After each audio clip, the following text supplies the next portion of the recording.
नमस्कार, आप देख रहे हैं इंडिया डेली। मैं हूं आशीष सिन्हा। 3 के सवाल में आपका स्वागत है। नमस्कार, स्वागत है आपका इंडिया डेली पर। मैं हूं आपके साथ पलक सहगल।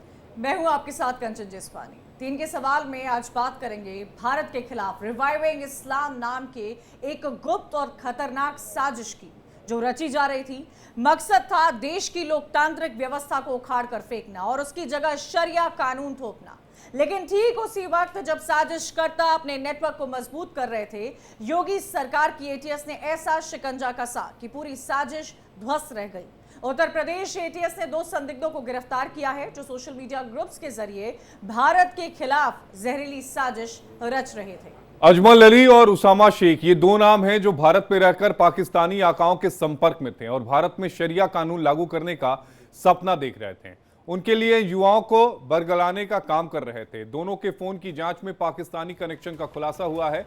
यूपी एटीएस के हाथ चौंकाने वाले सबूत लगे हैं। रिवाइविंग इस्लाम नाम के ग्रुप से जुड़ी चैट, वीडियो और डॉक्यूमेंट्स मिले हैं, जिनमें हिंसात्मक जिहाद फैलाने की बात है। आईडी बनाने की ट्रेनिंग देने से जुड़े मैसेज मौजूद हैं। इस चैट में पाकिस्तान के कुख्यात ठट्टा कैंप का भी जिक्र मिला है। ठट्टा कैंप वो जहां पर कसाब ने ट्रेनिंग ली थी। देखिए, ठट्टा वही ट्रेनिंग सेंटर है जहां पर 26/11 मुंबई हमलों को अंजाम देने वाले आतंकी अजमल कसाब को ट्रेनिंग दी गई थी और भारत में भी ऐसा आतंकी कैंप बनाने की साजिश थी। सोचिए, इतनी गहरी साजिश चल रही थी। ग्रुप में मौजूद पाकिस्तानी नंबर लगातार भारत के अलग अलग हिस्सों में युवाओं से संपर्क साध रहा था, एक्टिव हो रहा था। और पिछले दिनों गुजरात एटीएस ने अलकायदा इन इंडियन सब कॉन्टिनेंट के जो खतरनाक साजिश का पर्दाफाश जो है वो किया था, आपको याद होगा।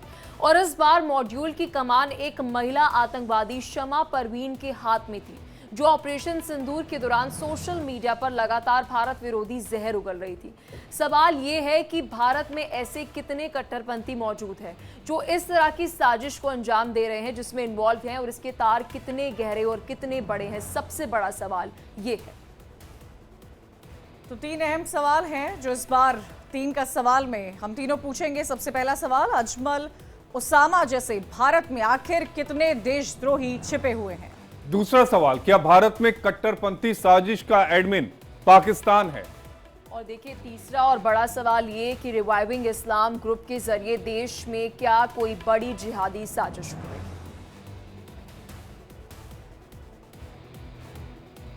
तो 3 के सवाल में ये 3 अहम सवाल हैं जिस पर आज चर्चा करेंगे, सवाल पूछेंगे, क्योंकि बड़ा ही सेंसिटिव मामला है और जिस तरह से इस तरह के केसेस सामने आ रहे हैं वो अपने आप में कई सारे सवाल खड़े करते हैं। हमारे साथ राशिद शरीफ है, अध्यक्ष है एसआईएम पीएलबी के, संदीप मिश्रा हैं, पॉलिटिकल एनालिस्ट हैं। आप दोनों का बहुत स्वागत है और भी मेहमान हमारे साथ जुड़ेंगे। संदीप मिश्रा जी, मैं आपसे समझना चाहूंगी, चाहे महाराष्ट्र हो या उत्तर प्रदेश हो, ये जो खबरें सामने आ रही हैं, पूरे देश में शरिया कानून लागू करना चाहते थे, गवर्नमेंट पर भी बातें सामने आ रही है। इस व्हाट्सएप ग्रुप में पता नहीं क्या क्या खुलासे हो रहे हैं, जिसके तार पाकिस्तान से जुड़े हुए हैं, जिसका एडमिन पाकिस्तान में बैठा हुआ है। ये क्या दर्शा रहा है? ये किस ओर ऐसी मानसिकता के लोग बढ़ते जा रहे हैं? कोई शक नहीं है कि धर्म विशेष के लोग हैं जिसके लिए राष्ट्र सेकेंडरी होता है, धर्म उनका प्रथम होता है। हालांकि ऐसे कुछ लोग हैं जो संविधान की किताब जेब में लेकर के घूमते हैं, लेकिन जब बात उनसे कही जाती है कि आपके धर्म की किताब और संविधान में चुनना हो तो आप किसको प्राथमिकता देंगे, तो वहां पर उनका जवाब सीधा साधा होता है, बिना किसी विवाद के, बिना किसी लाग लपेट के होता है, हमारे लिए भाई हमारा धर्म ग्रंथ प्रमुख है। लेकिन जब इस तरह की बातें होती हैं तो हम लोग इस चीज को इग्नोर करने के आदी हो गए। लेकिन यह चीज कहीं न कहीं एक ऐसी चीज को जन्म देती है जहां पर देश को खोखला करने वाले लोगों को मौका मिलता है कि इन लोगों के साथ मिल करके इनकी भावनाओं को भड़का करके किसी तरह से देश को खोखला किया जा सके। और ऐसे में जब ये देश जो मजहबी विद्वेष के आधार पे बना है, जिसका जन्म ही इसी पे हुआ है कि एक हिंदू के साथ या सनातनी या बाकी लोगों के साथ वो धर्म विशेष के लोग नहीं रह सकते, तो वह कीड़ा कहीं भी जब आएगा, जिस लोगों के साथ जुड़ेगा उसका नाश ही करेगा, सर्वनाश ही करेगा। और ऐसी स्थिति में हम इस बात के लिए तो कह सकते हैं कि जो चीजें हो रही हैं यह राष्ट्र विरोधी गतिविधियां हैं और इस पे हमारी एजेंसी जो है नकेल कसने में सक्षम है। एजेंसियां हैं और इस पर कार्रवाई भी हो रही है। लेकिन ये जो 2 तस्वीरें हैं, इन 2 तस्वीरों को देखना और समझना बेहद ज़रूरी है। अमजद अली की और उसामा की। इनकी उम्र मुझे लगता है कि महज 25 साल से भी कम उम्र के ये नौजवान होंगे और मुल्क के खिलाफ गद्दारी करने का आरोप लगा है, देशद्रोह करने का आरोप लगा है। सवाल राशिद शरीफ जी ये उठता है कि आखिर ऐसी सोच इनके दिमाग में, इनके जहन में भरता कौन है? बिल्कुल सर, मैं भी बड़ा ताज्जुब कर रहा हूँ कि इनके मासूम बच्चे हैं, ये तो अभी दुनिया में भी पहला कदम ही है उनका। इतनी बड़ी सोच कैसा आई, क्यों क्यों इस तरीके की सोच इनमें पनपी और क्यों पाकिस्तान से इनका लिंक वो बता रहा है। तो सर ये मैं एक बात बताना चाहूँगा आपको, जो हिंदू राष्ट्र बनाने की कोशिश चल रही है, खुले आम लोग बयान देते हैं, कई सीएम बयान देते हैं, योगी साहब बयान देते हैं, बागेश्वर धाम से बयान आते हैं। तो इस तरीके से हिंदुओं को इकट्ठा करने की बात होती है। एक मिनट सर, एक मिनट जो बात ये आती है, ये तो सिर्फ ये दो है, वो तो लाखों है इस तरीके की मतलब बात राशिद जी आप जस्टिफाई करना चाहते हैं, आप जस्टिफाई करना चाहते हैं। नहीं होती, एक मिनट सर, एक मिनट, उनपे कोई कार्रवाई नहीं होती, उनपे भी कार्रवाई होना चाहिए कि भाई इस तरीके से हिंदू राष्ट्र बनाना है तो दूसरे कहाँ जाएंगे। हिंदू राष्ट्र बनाने की अगर आप टीवी पे बैठ के बात करते हैं, डिबेटों में बैठ के बात करते हैं, तो उनको डर नहीं है सब। उनको किसी तो आपको लग रहा है ये सब डर से हो रहा है?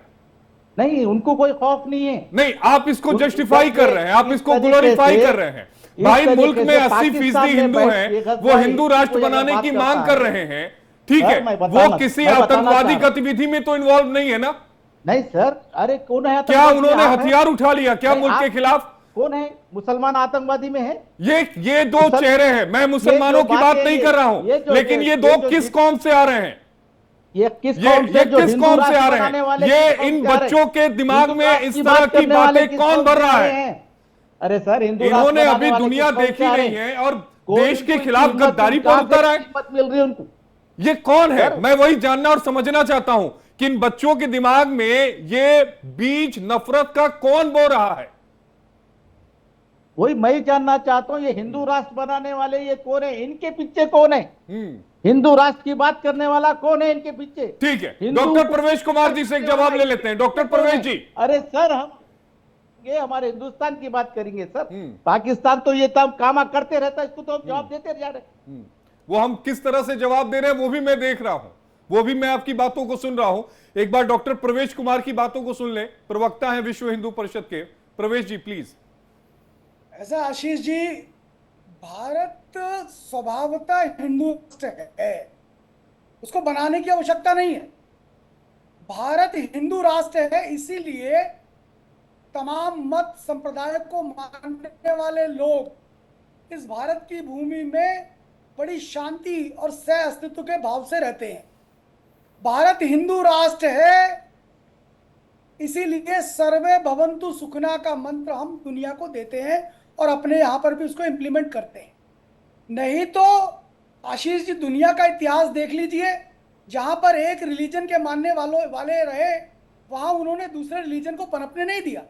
हमारे बगल के दो मुल्क हैं, एक पाकिस्तान और एक को तो हमने ही पैदा किया, बांग्लादेश। दोनों ही राष्ट्रों के अंदर क्या संकल्प, क्या विषय चल रहा है? जहाँ पर इस्लाम बढ़ा है वहाँ पर उन्होंने क्या समस्या करी है?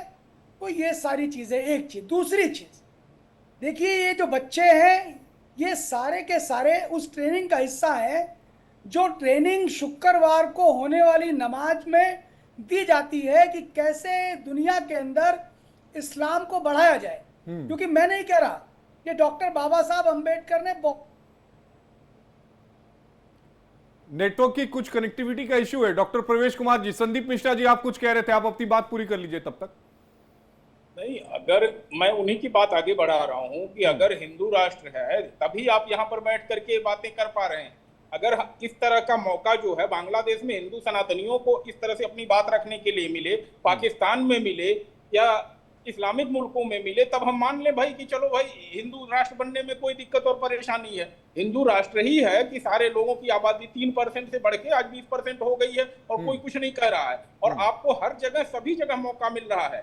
लेकिन बात यह है कि जब आप बात कहते हैं कि जगत का कल्याण हो, आप भी कह दीजिए ना जगत का कल्याण हो। आप तो दिन भर में 5 बार बताते हैं कि आपके प्रभु के अलावा किसी और की पूजा की ही नहीं जा सकती, और जो नहीं पूजा करता है वह तो काफिर है। यहाँ तो नहीं कहा जाता है। प्रयागराज में लाखों लोगों ने आके डुबकी लगाई, करोड़ों लोगों ने डुबकी लगाई दुनिया से। कितने ईसाइयों को हमने हिंदू बनाया? किसी को नहीं बनाया। लोग आए, अपना स्नान किए, चले गए। संदीप तो मिश्रा जी, ये आतंक से कहीं कन्वर्जन तो एक बहुत बड़ा मसला है जिस पर लगातार चर्चा होती भी और चर्चा होनी भी चाहिए, क्योंकि हमने शुरुआत से देखा है, हमने शुरुआत से कहा है और हमारे मन से ये बात कहते आए हैं, और इस बात को कहना दोहराना बेहद जरूरी भी है कि India is a secular country, India is a sovereign country, India is a sovereign nation.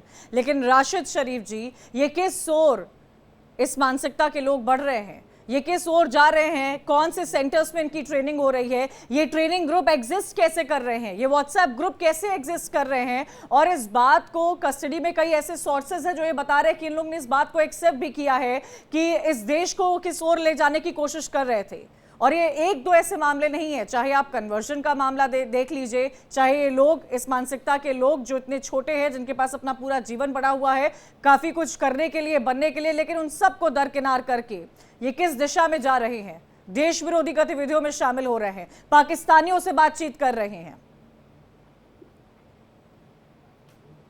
तो मैडम, हिंदुस्तान का कोई मुसलमान इस तरीके की हरकतों में है क्योंकि हम दिल से चाहते हैं हिंदुस्तान को, और इंशाल्लाह जिंदगी तमाम, क्योंकि हम है हिंदुस्तान, है हमारा हिंदुस्तान, हम पले बड़े यहीं हुए, पैदा यहीं हुए, हमारे बाप दादा परदादा पूरे यहीं के। क्यों आप लोग इस तरीके की, अगर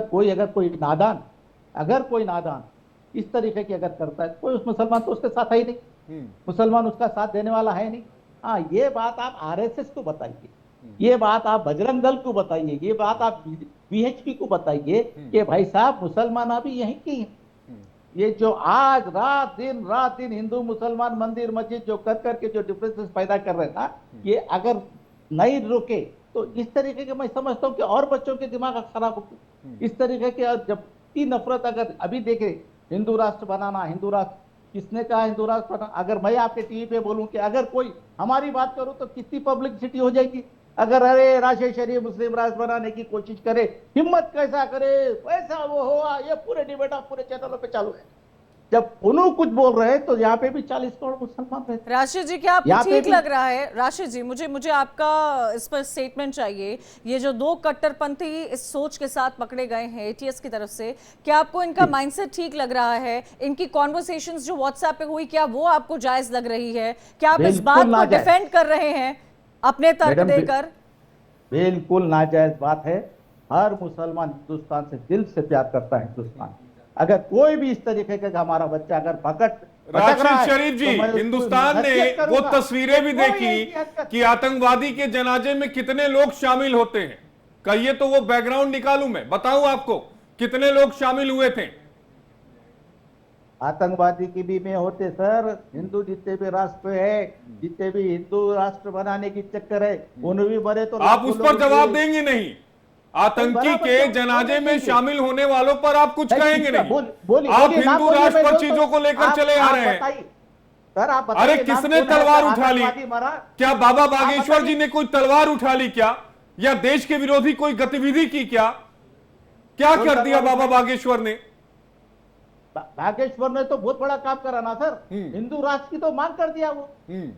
हिंदू राष्ट्र ठीक है डॉक्टर प्रवेश जी, सर आपसे एक सवाल पूछना चाहूंगी क्योंकि लगातार 12 मिनट हो चुके हैं और राशिद जी सिर्फ मुझे लगता है किसी और से ज्यादा, सबसे ज्यादा हिंदू राष्ट्र की मांग जो उठा रहे हैं वो यही उठा रहे हैं, क्योंकि इन्होंने 12 मिनट में सिर्फ जो बोला है वो यही बोला है। सर मेरा सवाल आपसे ये, कैसा हिंदू राष्ट्र की निर्माण जो है वो ये राशिद जी करा रहे हैं? यहाँ पर हिंदुओं की संख्या तो कम हो गई है और मुसलमानों की संख्या जो वो तो बढ़ गई है।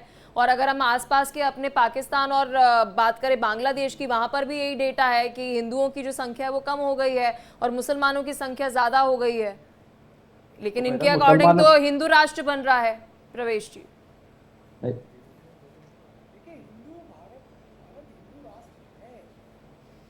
हमको बनाने की आवश्यकता नहीं है। हिंदू एक मूल्य है, बना हुआ है, ऑलरेडी बना हुआ है, जीवन पद्धति है।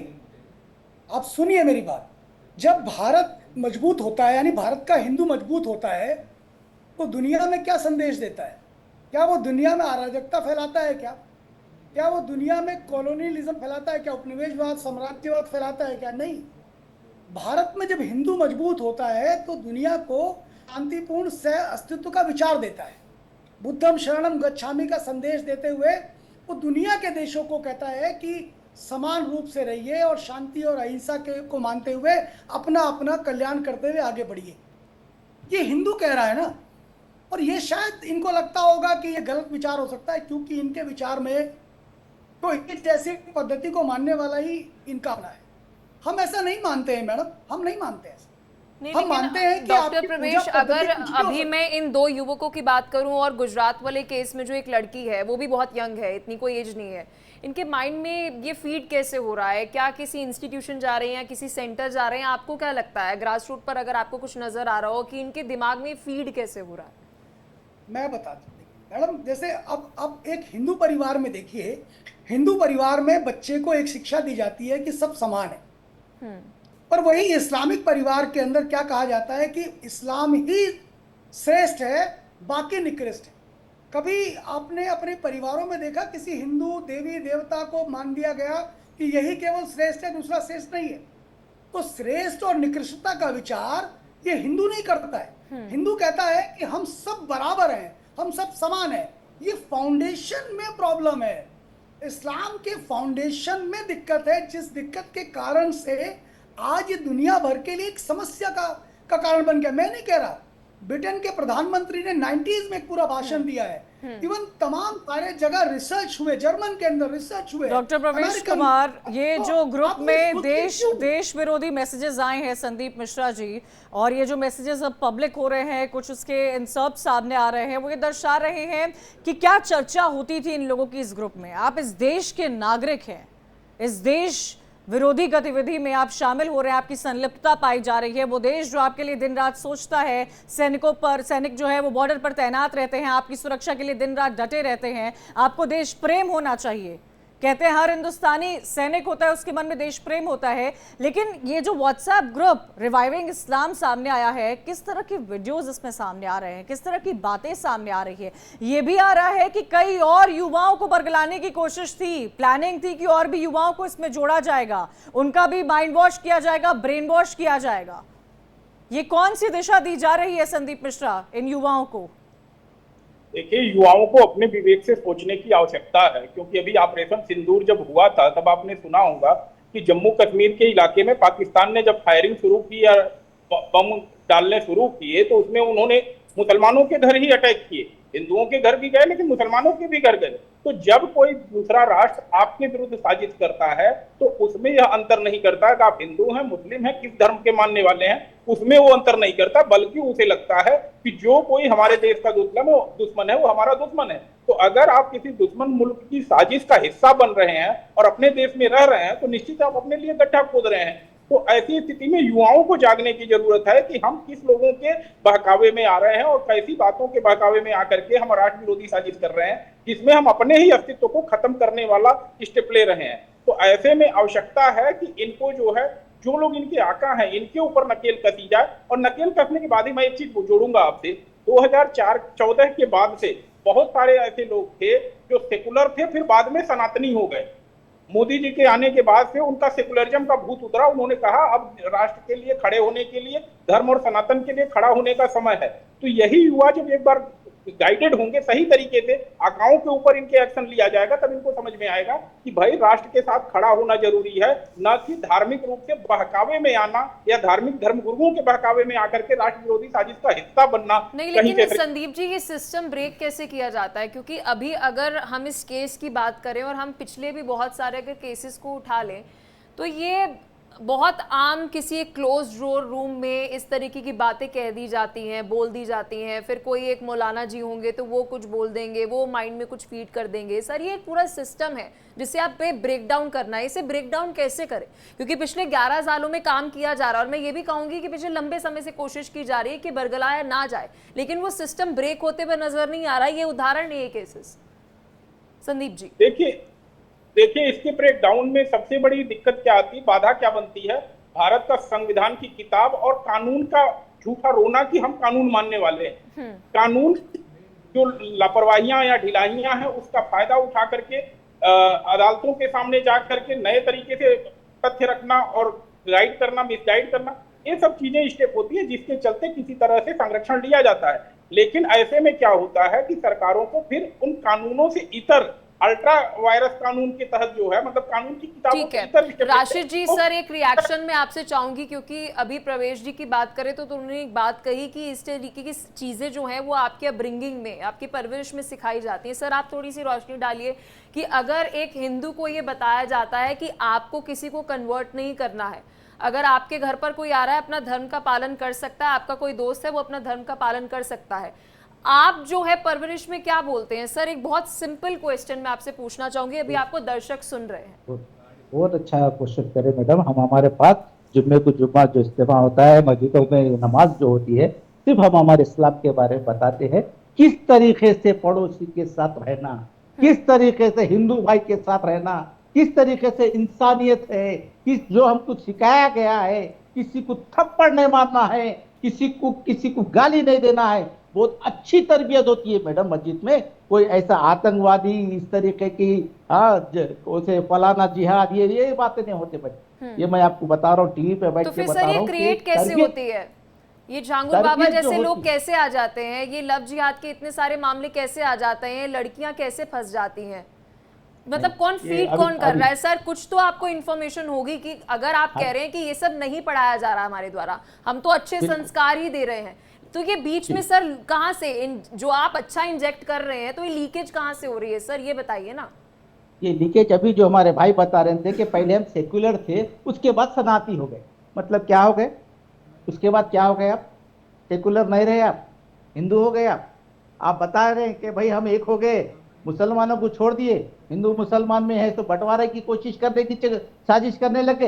ये कितनी बड़ी साजिश है राशिद जी, ये इस बंटवारे तरीके की से। कोशिश सर, किसकी आप तरफ से की डाइवर्ट जा कर रही रहे हैं। है? जो आपसे सर ये एक सवाल बड़ा पूछ रहे हैं, सवाल वो खड़ा जवाब नहीं होता है। दे रहे आप। डॉक्टर प्रवेश कुमार, आपसे भी मैं जानना चाहूंगी, क्योंकि राशिद शरीफ तो ये कह रहे हैं सीधे तौर पर कि हम ये सिखाते हैं कि किसी को थप्पड़ भी नहीं मारना चाहिए, ये इनका सिखाना है। लेकिन जो तस्वीरें आ रही हैं, जो व्हाट्सएप मैसेजेस आ रहे हैं, जो कितने केसेस मध्य प्रदेश में क्या हाल हो रखा है आप देख रहे होंगे, यूपी में क्या हो रहा है, किस तरह एक्शन लिया हो जा रहा है वो भी आप देख रहे होंगे, कितनी मासूम बच्चियों का ब्रेन वॉश किया जा रहा है, जो आर्थिक रूप से कमजोर है उनको कैसे टारगेट किया जा रहा है, ये हम सबके सामने है। डॉक्टर प्रवेश कुमार, कौन है इसका सरगना? कहां से हो रही है ये ट्रेनिंग? कौन चला रहा है ये व्हाट्सएप ग्रुप? एक ईश्वरवाद का पूरा कॉन्सेप्ट जो है इस्लाम में हमें दिखता है। भारत के अंदर जो हिंदू है वो कहता है कि ईश्वर का अस्तित्व है, ईश्वर सब जगह है और सबके भीतर है, और कंचन जी भी ईश्वर का स्वरूप है उनको, और वो ईश्वर स्वरूप बन भी सकती है। ये पूरी प्रक्रिया के बारे में, हिंदुत्व के बारे में बात करता है, परंतु वहाँ नहीं है। ला इलाहा इल्लल्लाह मोहम्मद रसूलुल्लाह, इसका अर्थ पूछ लीजिए क्या होता है। दूसरी चीज, भारत जो है हिंदू है इसलिए सेकुलर है, और सेकुलर का अर्थ है पंथ निरपेक्ष। और जो ये सेकुलर शब्द जिस अमेरिका और यूरोप से आया, वहाँ का राष्ट्रपति बनता है तो वो बाइबल की शपथ खा करके बनता है, बाइबल की शपथ लेता है, इंग्लैंड का, अमेरिका का, सब लोग। लेकिन भारत ही केवल एक ऐसा देश है जहाँ पर हम गीता की शपथ नहीं लेते, हम संविधान की शपथ लेते हैं। अब ये अलग बात है कि संविधान में भगवान कृष्ण भी है और संविधान में हमारे राम भी है, ये अलग विषय है, और उसमें अशोक भी है तो उसमें अकबर भी है। हम संविधान की शपथ लेते हैं। तो भारत का व्यक्ति जो है वो स्वभावतः सेकुलर है, यानी पंथ निरपेक्ष है, एक चीज। दूसरी चीज, आपको ये समझाने की जरूरत है इस देश के मुसलमानों को कि इस देश से जब मुसलमान पाकिस्तान चले गए तो पाकिस्तान में इस देश का मुसलमान वहाँ का मुसलमान नहीं बन पाया, वो वहाँ मुहाजिर बन गया। मुहाजिर का मतलब है दूसरे दर्जे का मुसलमान, और आज भी उसके साथ बर्ताव जो है वो दूसरे दर्जे का ही होता है। ये मैं नहीं कह रहा, अबुल कलाम आज़ाद जो थे उन्होंने एक अपनी स्टेटमेंट में, अपने भाषण में कहा है कि पंजाब प्रांत के जो पाकिस्तान का हिस्सा है, उस पंजाब प्रांत के पाकिस्तान के जो मुसलमान हैं वो जाहिल हैं, निहायती जाहिल हैं। वो कैसे इनको, इनके लिए व्यवस्था रखेंगे, ये मैं नहीं कह रहा। आप स्टेटमेंट निकाल के देखिए, ये अबुल कलाम, तबकि बांग्लादेश के जो पाकिस्तान के लोग जो बने, यानी जो बंगाल के साथ जुड़ा हुआ पाकिस्तान था, वहाँ के लोग फिर भी अच्छे हैं, ये अबुल कलाम आज़ाद कह रहे हैं। तो मेरा कहने का मतलब ये है कि इस देश का मुसलमान पहले ये माने कि हमारे पूर्वज एक हैं, हमारी संस्कृति एक है, हमारी मिट्टी, हम इस मिट्टी में जन्मे हैं। हमने 10 पीढ़ी पहले, 5 पीढ़ी पहले मुसलमान बन गए, हिंदू मत संप्रदाय को छोड़कर इस्लाम हो गए। हिंदू को कोई दिक्कत नहीं है। अरे मुसलमानों के अंदर मलिक मोहम्मद जैसी भी तो हुआ, कृष्ण की बात करता है ना? कौन है ये? ऐसे बहुत सारे राइटर जो हैं वो हिंदू फिलॉसफी को मानने वाले हैं, हिंदुत्व की। अभी श्री एम को आप एग्जाम्पल के रूप में लीजिए, कितना गजब का स्पिरिचुअल गुरु है, दुनिया भर के अंदर उनके फॉलोवर्स हैं, मुस्लिम है, पर हिंदू जो रीति है, परंपरा है, उसको वो मानते हैं कि हमारी संस्कृति एक है। हमारी संस्कृति हिंदू संस्कृति है। जिस हिंदू संस्कृति ने सेकुलरिज्म का पाठ पढ़ाया है, जिस हिंदू संस्कृति ने कोएग्जिस्टेंस का पाठ पढ़ाया है, जिस हिंदू संस्कृति ने पीस और हार्मनी का कॉन्सेप्ट दिया है, ये हमारी प्रवेश जी, समय की कमी है, समय की कमी है। प्रवेश जी, शो को यहीं खत्म करना पड़ेगा। प्रवेश जी आपका, संदीप जी आपका और राशि जी आपका, आप तीनों खास मेहमानों का जुड़ने के लिए बेहद शुक्रिया। 3 खास मेहमान हमारे साथ जुड़े हुए थे जिन्होंने अपनी बातों को रखा।